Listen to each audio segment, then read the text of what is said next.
Nobody noticed the quiet woman in seat 12C until fighter jets surrounded the plane. When the pilot called "Iron Fist" over the radio, passengers froze. The scars on her arms suddenly made sense. She wasn't a threat. She was a legend. And her past just caught up at 30,000 feet. Before watching full story, comment below from where you watching. Also like AMD, subscribe for more stories. Nobody noticed her at first. She sat in seat 12C, by the window. A quiet woman in her 30s. She wore simple clothes. Blue jeans. A gray jacket. Old boots that looked like they had walked 1,000 miles. Her name was Sarah Chen. But once, people called her something else. They called her Iron Fist. Sarah looked out the window as the plane waited on the runway. She watched other planes take off. She watched workers loading bags. She watched normal people doing normal things. That's all she wanted now. To be normal. To be nobody. 6 months ago, she was somebody. Commander Sarah Chen. United States Navy SEAL. One of the best fighters America ever had. She led missions in places that don't exist on normal maps. She saved lives that nobody will ever read about in newspapers. But that life was over now. Her knee was injured. The doctors said she could not fight anymore. So they gave her papers. They gave her medals. They thanked her for her service. Then they sent her home. Now she was just a woman on a plane. Flying from San Diego to Washington. Going to a ceremony she didn't want to attend. Meeting people who would call her a hero. She didn't feel like a hero. She felt tired. The man sitting next to her kept looking at her arms. She had scars there. Small lines on her skin. Marks from missions and fights and things that happened in the dark. He wanted to ask questions. She could tell. But she didn't look at him. She kept her eyes on the window. People usually got the message. A flight attendant came by. "Would you like something to drink?" she asked. "Coffee." "Black," Sarah said. Just 2 words. No smile. No conversation. The attendant moved on. Smart woman. The plane started moving. Sarah felt it roll down the runway. Felt it lift into the sky. She had been on hundreds of flights. Military planes. Helicopters. Once she jumped out of a plane at midnight with 50 pounds of gear on her back. This flight should be easy. Boring. Safe. She closed her eyes. Started counting backward from 10. An old habit from her SEAL days. Something she did before missions to stay calm. 10. 9. 8. 7. The speaker above her head crackled. "Ladies and gentlemen, this is your captain speaking." Sarah kept her eyes closed. Probably just weather information. Or flying time. Normal captain things. "Please remain in your seats with your seatbelts fastened. We have been informed that 2 Air Force fighter jets are now flying beside our aircraft. This is a security protocol. There is no danger. Please remain calm." Sarah's eyes opened. Fighter jets. Around her, passengers started whispering. Some people moved to the windows. Phones came out. A woman across the aisle pointed outside. "I can see them," she said. 2 jets. Right there. Sarah didn't move. She knew what fighter jets meant. They didn't escort commercial planes for fun. Something was happening. Her phone buzzed. A text message from Captain Mike Torres. Her old team leader. The man who trained her. "Where are you?" it said. She typed back, "Commercial flight. San Diego to DC. Fighter jets just appeared." 3 dots appeared immediately. Mike was typing. That's not normal. Stay calm. I'm checking on this. Sarah looked out the window now. She could see the jets clearly. F-22 Raptors. The best fighter planes America had. They flew perfectly beside the passenger plane. Not too close. Not too far. Professional. Disciplined. This wasn't a threat response. This was something else. The man next to her was breathing fast now. Scared. Why are there jets? He asked. Are we in danger? No, Sarah said calmly. If we were in danger, those jets would be doing different things. How do you know? She didn't answer. How could she explain? How could she tell him she had flown in jets like those? That she knew every protocol? That she understood what each movement meant? The captain spoke again. Ladies and gentlemen, I want to assure you this is standard procedure. We are completely safe. Please remain calm. But his voice said something different. Sarah heard it. The tiny bit of confusion. He didn't know why this was happening either. More jets appeared. Sarah saw them before anyone else. 2 more F-22s sliding into position. Perfect formation. Now there were 4 jets escorting 1 passenger plane. 4 jets, someone shouted. There are 4 jets out there. Panic spread through the cabin like fire. People started talking loud. A child began crying. Someone asked if they should pray. Sarah sat completely still. Watching. Thinking. Her phone rang. Unknown number. She answered. Commander Sarah Chen. A man's voice. Military.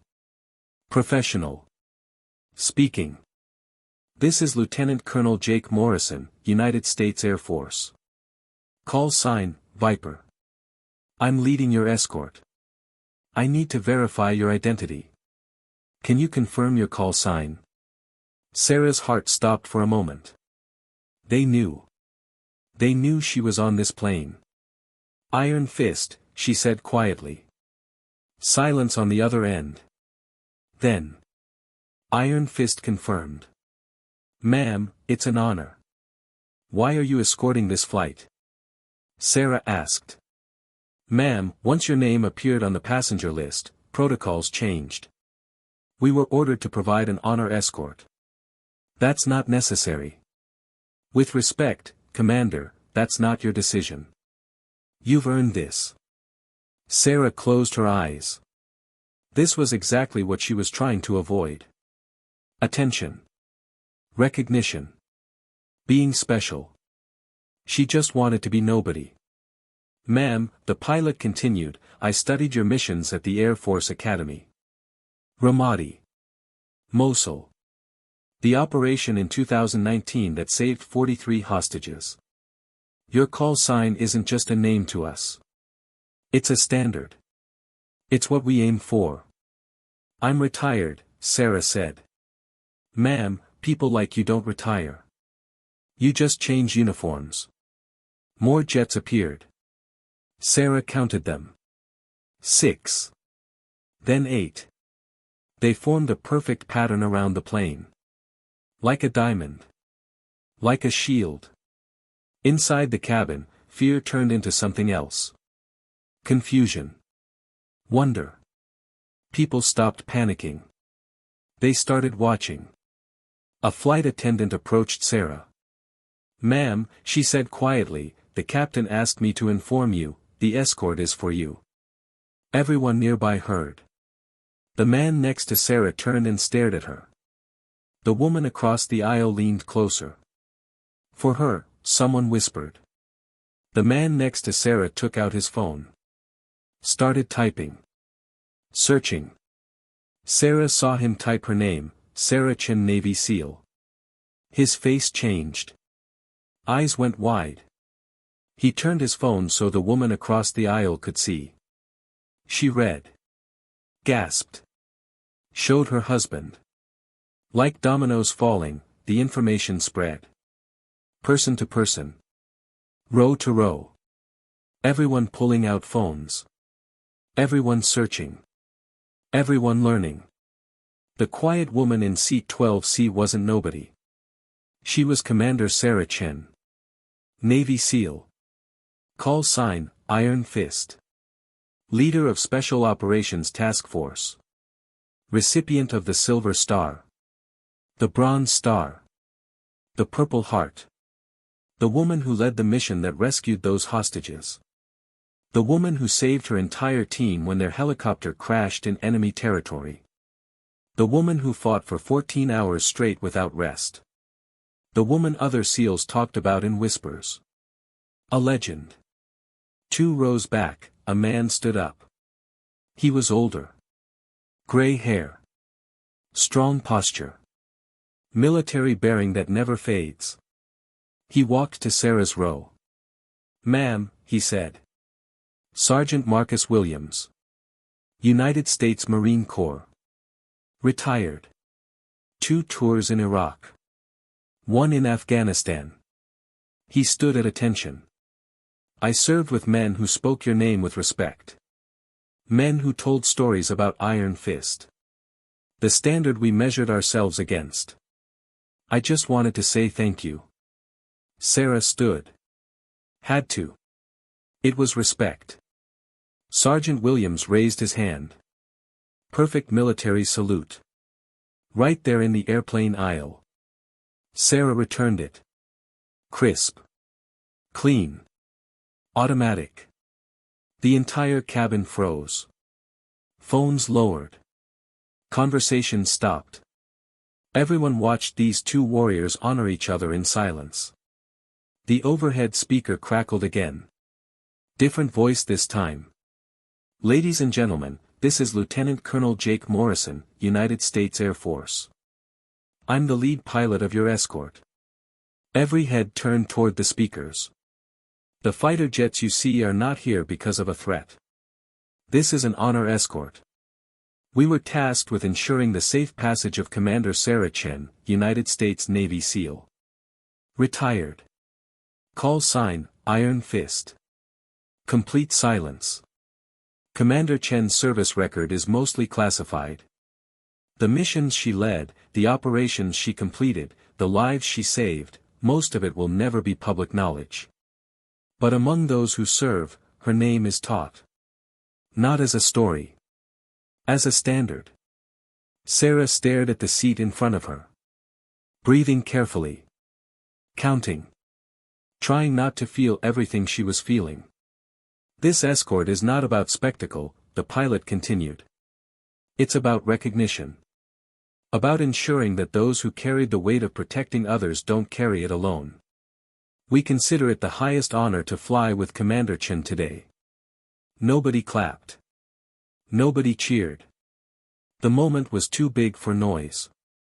The woman across the aisle was crying. The man next to Sarah had his hand over his mouth. The child who was scared earlier sat quiet, sensing something important. Sarah sat back down. Looked out the window. The jets were still there. 8 of them now. Flying in perfect formation. Not leaving. Not until the job was done. Her phone buzzed. "Mike Torres. I'm hearing reports. Honor escort.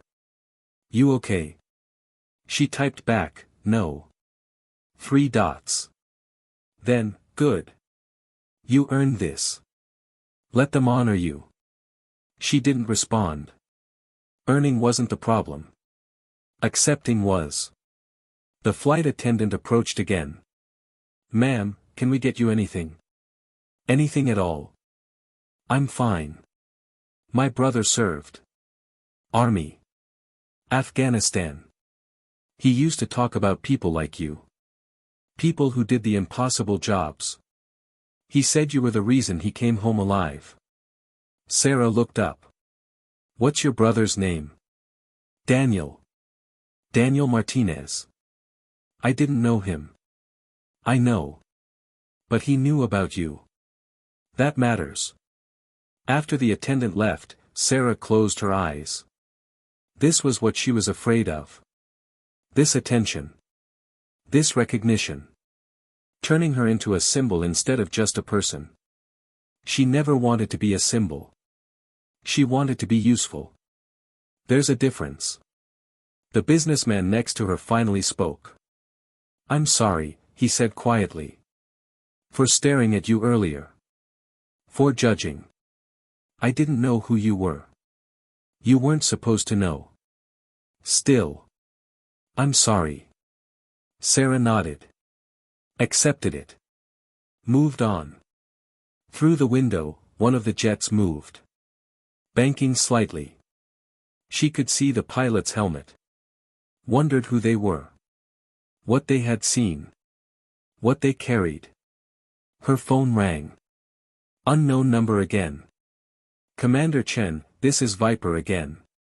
We'll maintain escort until final approach. After that, you'll have a ground reception." "That's not necessary. Already arranged, ma'am. This isn't just us. This is joint forces. Navy. Marines. Army. Air Force. When word got out you were traveling, people volunteered." Her throat felt tight. "I don't need this. Need isn't the question, ma'am. Respect is. And with all due respect, you don't get to decide what respect looks like when it's being offered."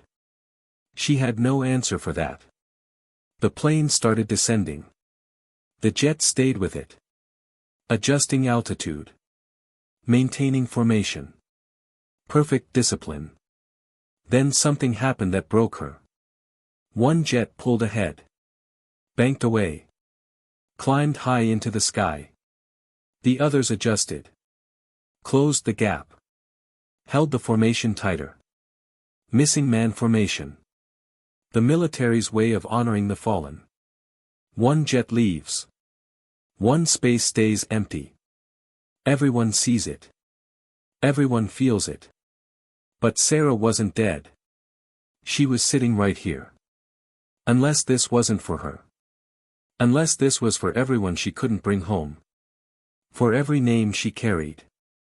For every mission that ended with empty seats. Her eyes filled with tears. She pressed her fist against her chest. Breathed through her nose. Held it together. You hold it together in public. You break in private. That's the rule. The businessman saw. "Are you okay?" "I'm fine." He didn't believe her. But he didn't push. The missing man jet climbed until it disappeared into blue sky. The others reformed. Tighter. Closer. Holding the space where their wingman had been. The plane touched down. Smooth landing. As they taxied to the gate, Sarah saw them. Fire trucks. 2 lines of them.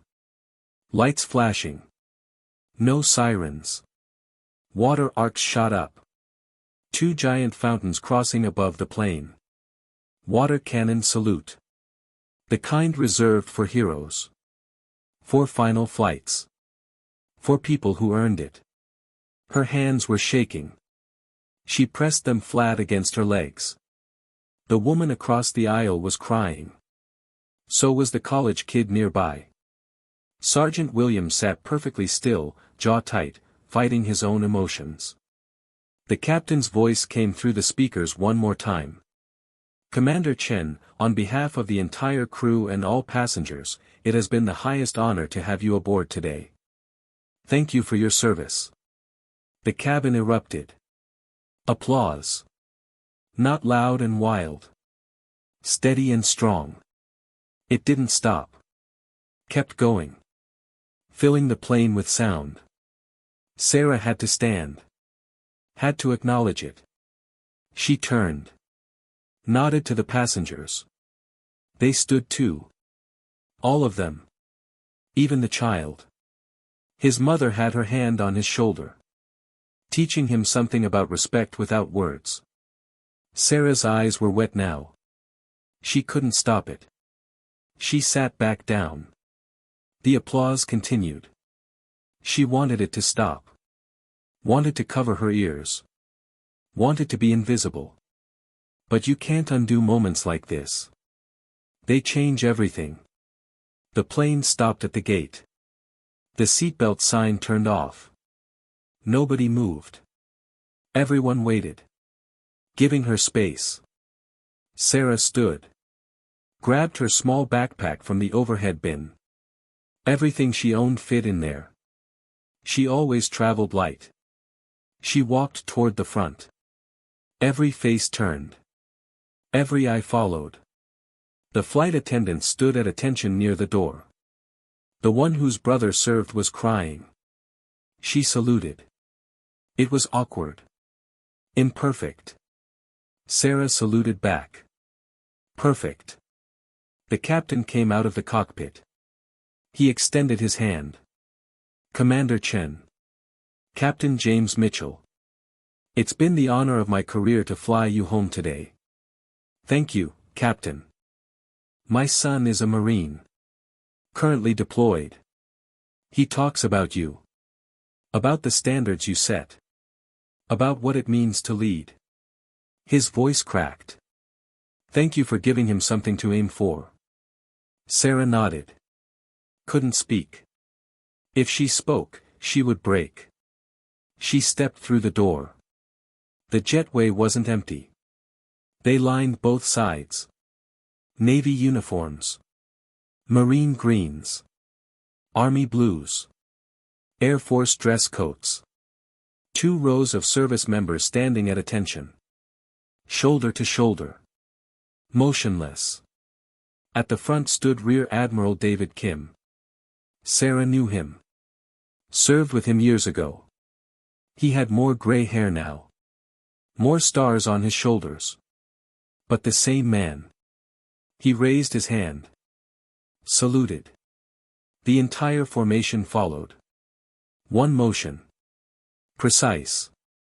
Perfect. Sarah returned it. Her arm steady. Her posture correct. Every inch of her military bearing showing. The admiral stepped forward. Hugged her. Welcome home, Iron Fist. I've been home for 6 months, sir. No, he said. Now you're home. The formation parted. Created a path. Sarah walked through it. Every face she passed was young. Each one looking at her like she was made of steel and stone instead of flesh and blood. She wanted to tell them she wasn't special. Just a person who did a job.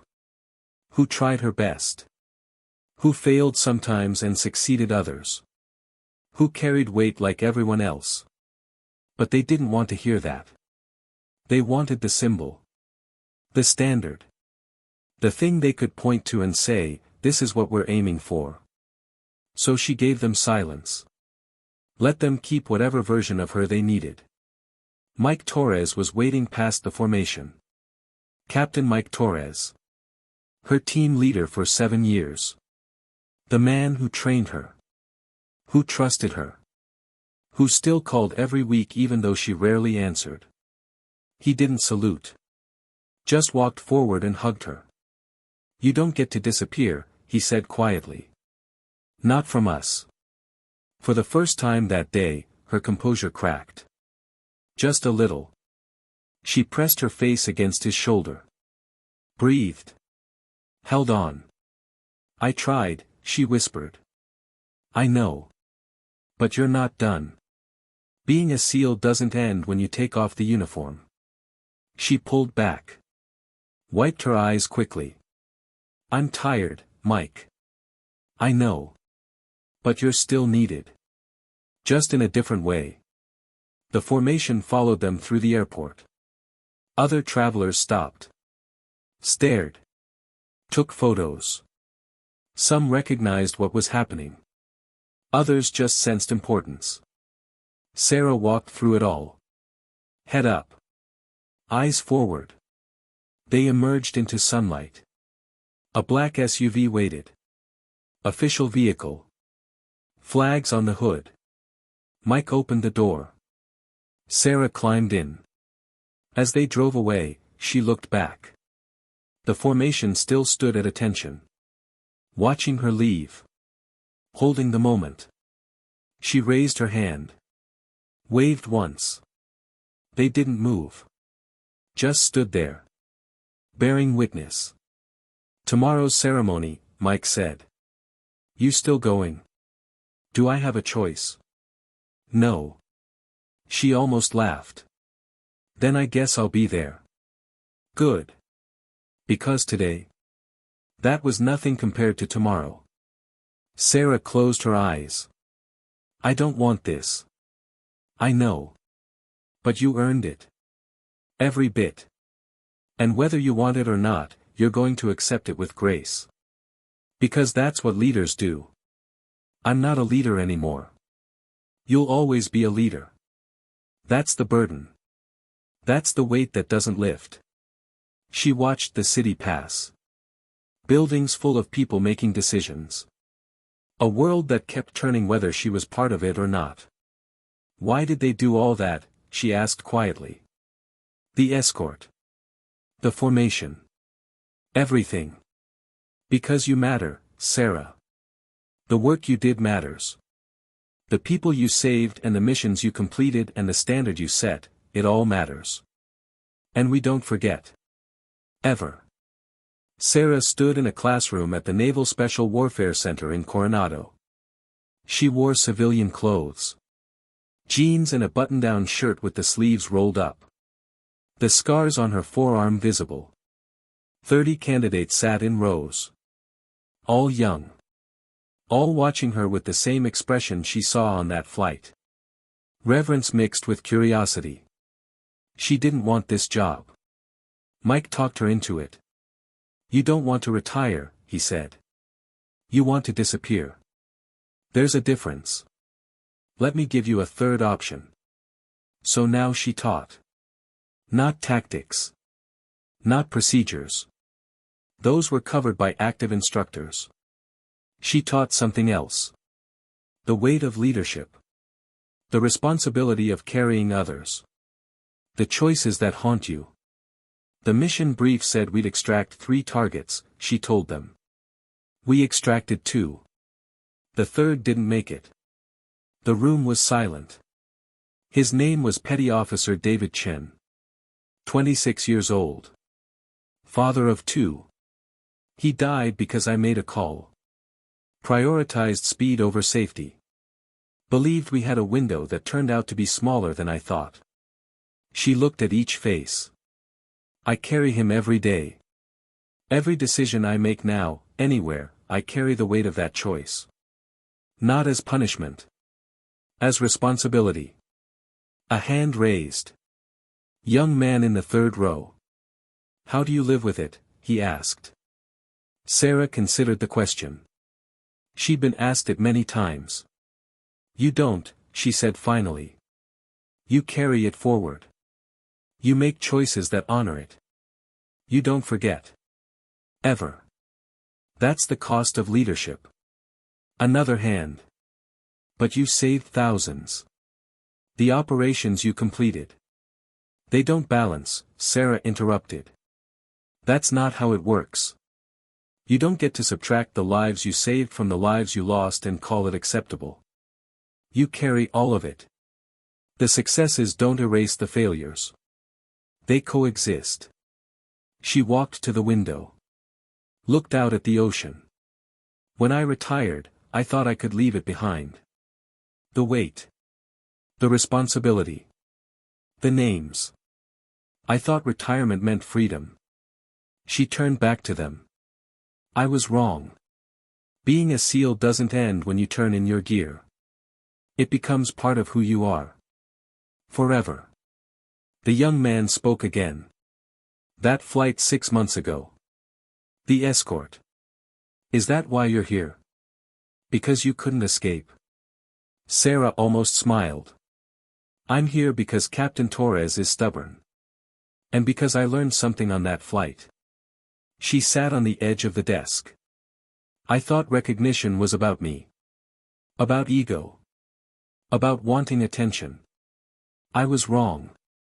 Recognition isn't for the person being honored. It's for everyone else. It's saying, this matters. This standard matters. The work matters. The sacrifice matters. She looked at the scars on her arm. Those pilots who escorted my flight didn't do it for me. They did it for themselves. For the reminder that the work we do has meaning. That the weight we carry is acknowledged. That we're not alone in it. The room sat with that. Thinking. Understanding. That's what you're signing up for, Sarah continued. Not the missions. Not the operations. Not the recognition. You're signing up to carry weight that doesn't lift. To make choices that will haunt you. To hold the lives of others in your hands and accept that sometimes, despite everything you do, those lives slip through your fingers. Heavy silence. And when that happens, she said quietly, when you lose someone, and you will, you don't get to quit. You don't get to walk away. You carry them forward. You honor them by being better.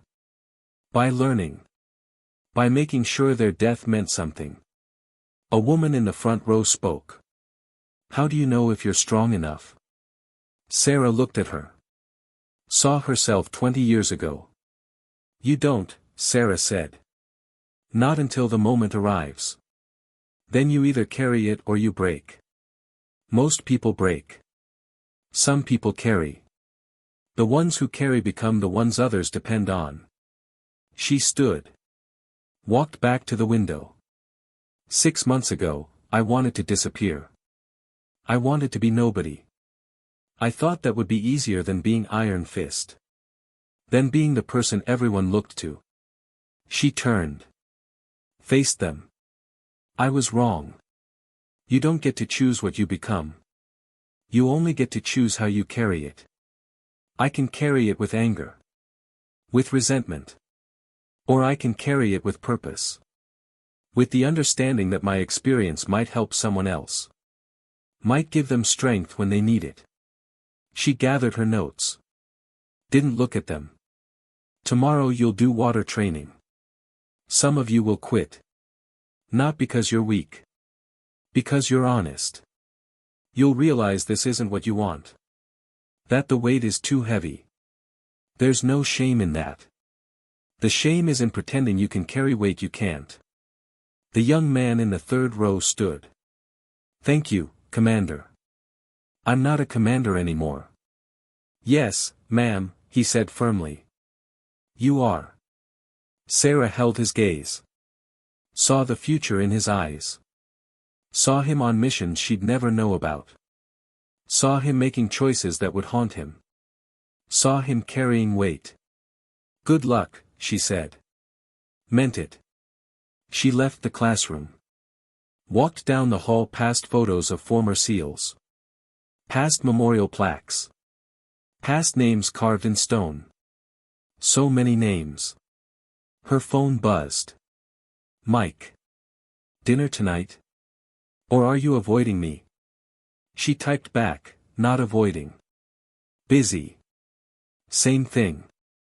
6 o'clock. Don't make me come find you. She put the phone away. Smiled slightly. Nobody knew her too well. Outside, the sun was setting. Orange and pink spreading across the sky. Beautiful. She sat on a bench. Watched candidates running on the beach. Struggling. Exhausted. Pushing past limits. Some would make it. Most wouldn't. That's how it works. A young officer approached. Lieutenant. Fresh-faced. Eager. Commander Chen. I'm Lieutenant Sarah Kim. I just wanted to say, that flight 6 months ago. I was deployed when the video went viral. Everyone on base watched it. It reminded us why we serve. Sarah nodded.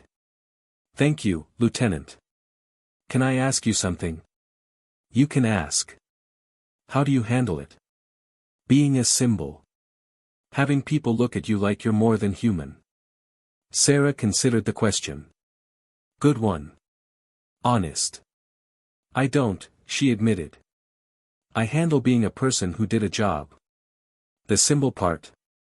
That's not mine to handle. That's theirs. The people who need to believe someone can carry impossible weight and not break. I can't control what they need. I can only control what I do. Lieutenant Kim nodded. Thinking. The escort on that flight, Sarah continued. It wasn't about me. It was about them. About needing to honor something.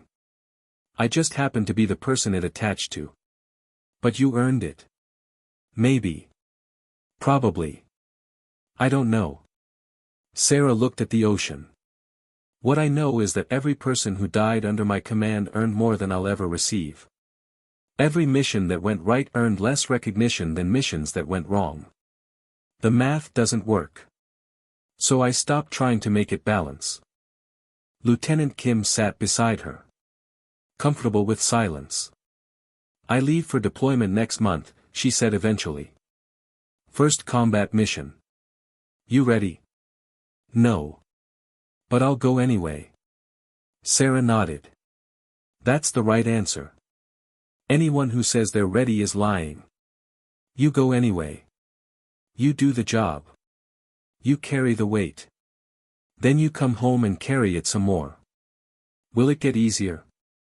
No. But you'll get stronger. Those aren't the same thing. But they're enough. They sat together. Watching the sun set. Watching candidates struggle. Watching the ocean hold everything. Can I tell you something? Lieutenant Kim asked. You've made it this far. When I was deciding whether to join the Navy, my father told me women couldn't be SEALs. That the standards were too high. That I should choose something realistic. She paused. Then I read about you. About what you accomplished. About the teams you led. About being the standard. And I realized my father was wrong. Sarah looked at her. Really looked. Don't use me as proof, Sarah said. Use yourself. I'm just one person who got lucky and worked hard. You're your own proof. Every mission you complete. Every person you save. Every choice you make. That's the proof. Lieutenant Kim stood. Saluted. Sarah returned it. Watched her walk away. Another person carrying weight. Her phone rang. Mike again. She answered. I'll be there at 6. Good. And Sarah? Yeah. I'm proud of you. For teaching. For not disappearing. For carrying it forward. She closed her eyes. I'm trying. That's all any of us do. Try. And sometimes that's enough. After he hung up, Sarah sat alone. Watching darkness spread across water. Watching the world turn into night. She thought about the flight. About the jets. About the formation. About passengers who stood. About Sergeant Williams' salute. About the way everything changed. She thought about tomorrow. The ceremony. The Navy Cross. The speech. The cameras. The permanence. She didn't want it. Still didn't. Probably never would. But Mike was right. Want doesn't matter. Responsibility matters. Standard matters. Showing up matters. So she'd show up. She'd stand still while they pinned another medal on her chest. She'd say words about honor and service. She'd become another name in military history. And then she'd come back here. To this bench. To this ocean. To the work of teaching people how to carry weight. Because that's what it means to be Iron Fist. Not the missions. Not the recognition. The responsibility. The weight. The knowing that people are watching and you can't let them see you break. She stood. Brushed sand from her jeans. Started walking toward her car. Behind her, candidates continued running. The ocean continued moving. The world continued turning. And Sarah Chen, Commander, Navy SEAL, Iron Fist, continued carrying everything she'd ever carried. Not because she wanted to. Because she had to. Because that's what the uniform meant. What service meant. What honor meant when nobody was watching. The weight that never lifts. The responsibility that never ends. The standard that becomes your identity whether you want it or not. She drove away. Toward dinner with Mike. Toward tomorrow's ceremony. Toward whatever came next. Carrying all of it. Always carrying all of it. Because that's what Iron Fist does.